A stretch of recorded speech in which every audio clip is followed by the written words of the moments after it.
Welcome to Tough Glove Boxing. I am locked in, and let's get ready to talk about it!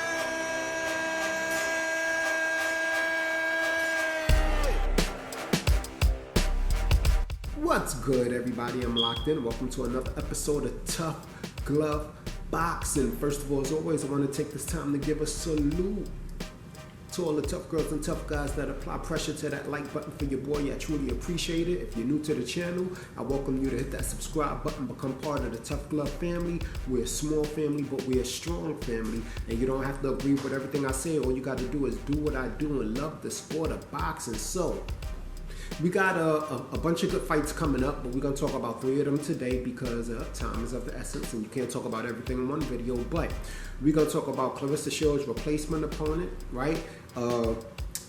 Maricela, Cornejo,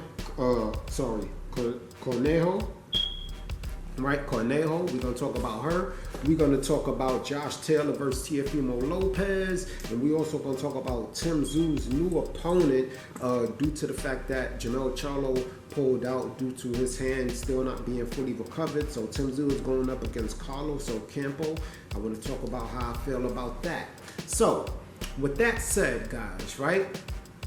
We all know Lou DiBella came out and he explained that Hanna Gabriels' dog had abdominal surgery, and the medication that she had to rub on her dog got into her bloodstreams, and it caused her to fail her VADA testing. So Claressa Shields had to pick a new opponent. Okay? Well, first of all, Claressa Shields did recently come out and address how she felt about that specifically. I don't really think she believes it wholeheartedly.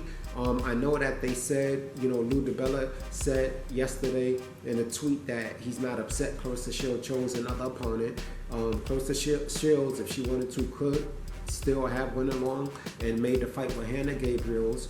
But as much as I wanted to see that fight, I agree that Claressa Shields should not take the opportunity. I mean, at one point, I remember when Jimenez fought Franchon de Cruz and she got caught, right, cheating after they did the testing, and they had to give Franchon de Cruz her belts back, right? And Claressa Shields was so upset, she still wanted to fight Jimenez, even though it came out that she was a drug cheat, right?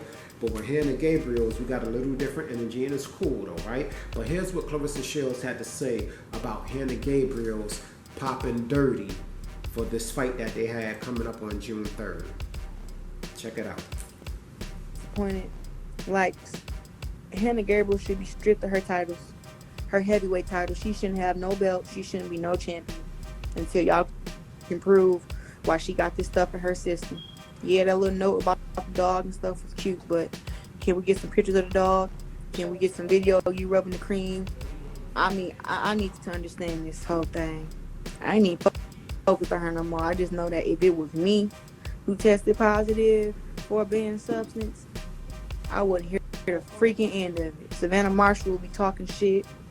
Whole boxer, the UK would be saying that I was doping against her too, and you know what I'm saying? They'd be saying all kind of stuff. But it seemed like Gabriel's getting a freaking slap on the wrist because Lou DiBella put some bullshit up, talking about she rubbed some cream on the dog or some crazy shit. I mean, whatever. I ain't believing none of that shit. So, now, you heard what she says, right? She doesn't really believe Lou DiBella's story, or she's asking for more proof. She's right. They didn't come out with any pictures or anything like that. But what I wanted to talk a little bit about was I wanted to talk about Maricela Cornejo, okay? I know she's not who Hanna Gabriels was, but she is Claressa Shields mandatory, right? So Claressa Shields is doing something to move the sport of boxing forward. She's fighting her mandatory, and I don't think that this girl really stands a chance based on the fights that I've seen her in. But you never can be too sure. She's a big girl. She got a good jab. She comes to fight. She does hit hard. So we're just gonna have to see how that pans out, right? Because this is the same girl. Maricela Cornejo fought Franchon Cruz in 2019. Okay, so and I believe that was at super middleweight. right? So it's not like she don't have experience being in there with top competition. So outside of that, I know I said before that I don't really see anybody on a list of people she fought that even rise to the level of Claressa Shields, but I had to take that back because I went back and doing more research, right? I found out that Franchon Cruz-Dezurn was in fact one of the opponents that she did face and lose to. So out of her 5 losses, Franchon Cruz-Dezurn was responsible for one of those losses. But nevertheless, it's going to be good to see the growth put on and stay in fighting shape. And I hope her next fight after this can make up for this fight, which was a little disappointing. But that fight is happening on June 3rd on DAZN. I'm still showing up to see the growth put on. So I suggest you guys show up to see Claressa Shields put on as well.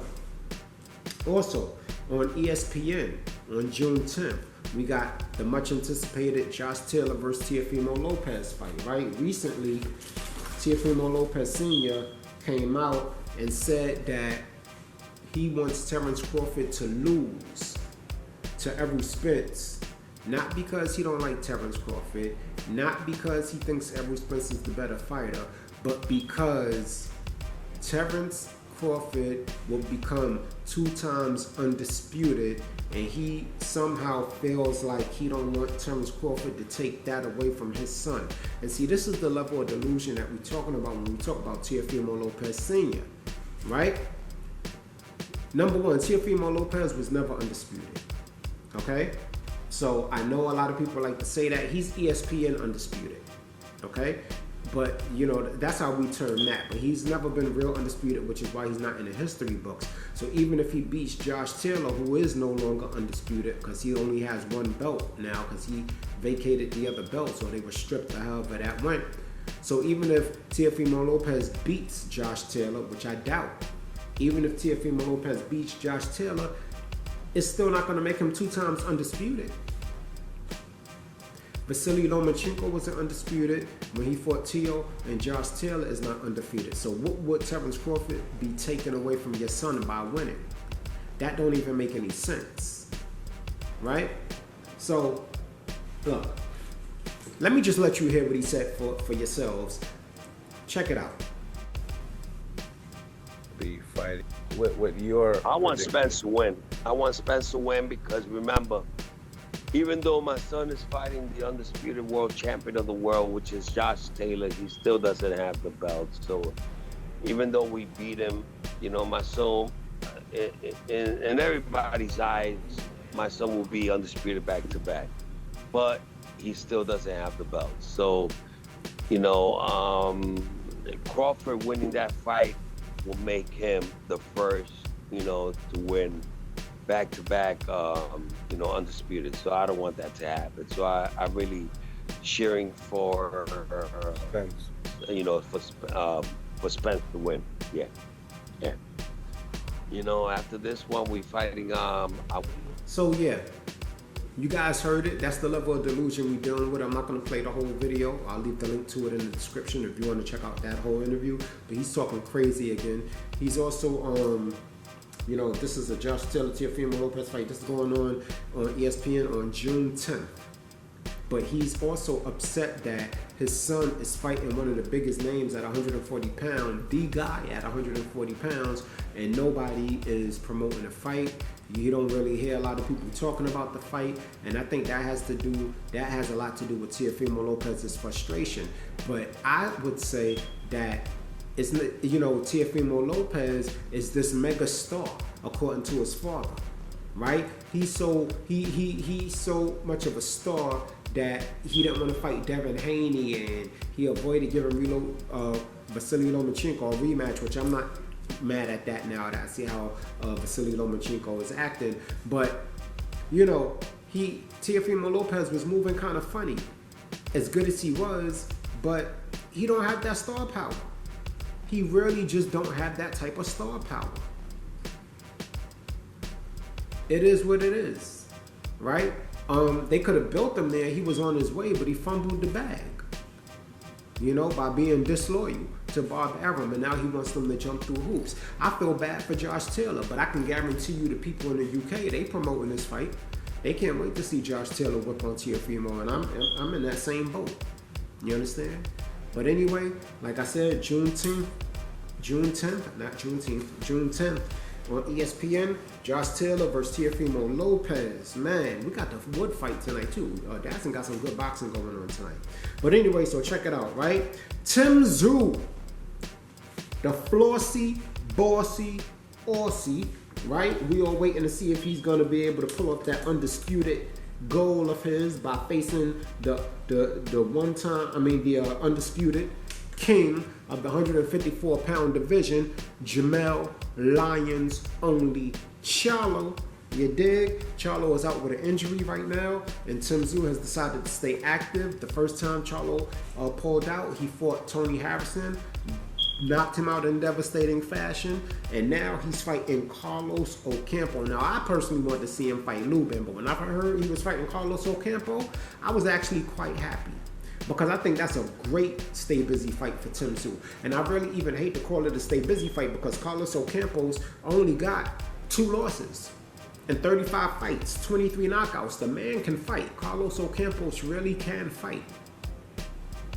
One loss was a first round knockout to Errol Spence Jr., but that's Errol Spence Jr.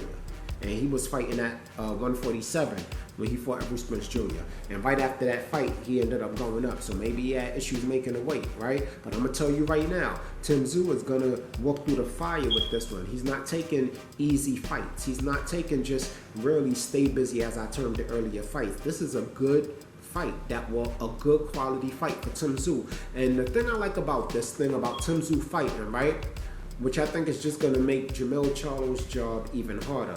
The thing I like about Tszyu is the fighters that he are fighting are making him better and preparing him more for Jermell Charlo. With Tony Harrison, one would argue that he was preparing for the boxing style, right? Now, with Carlos Ocampo, you understand, you got you an aggressive Mexican that's going to come and try to focus on that body. My only problem with Ocampo going up against Tszyu is Ocampo keeps his hands down low, and you know, Tszyu has a lot of power, so Ocampo is there to be hit, but he is not going to be one-sided. It's not going to be one-sided, and this is actually going to be a much better fight than Tony Harrison. I'm predicting that. Now, the main fight I want to see is Tszyu versus Jermell Charlo. That needs to be settled. It needs to be settled this year. So Jermell Charlo, I want you to understand, you know, you're one of my favorite fighters, but when Tszyu step in that ring, he's going to be sharp. But anyway, yeah, Carlos Ocampo, you understand, age 27, right, stands at 5'10", 73-inch arm reach. He fights in an orthodox stance, and we all know Tszyu, 5'8", 72-inch arm reach. So Tszyu is the smaller guy, right? So like I'm saying, and I think he's going to be the smaller guy when he steps in there with Jermell Charlo. So these are fights that are just not any type of fights, but these are fights that will actually help prepare him for the Undisputed Showdown with Jermell Charlo. Anyway, that's my video.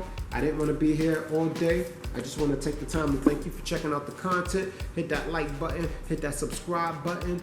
Shout out to all of you. Tough Glove Boxing, locked in. I'm out. You ain't gotta go home, but you gotta get the hell up out of here.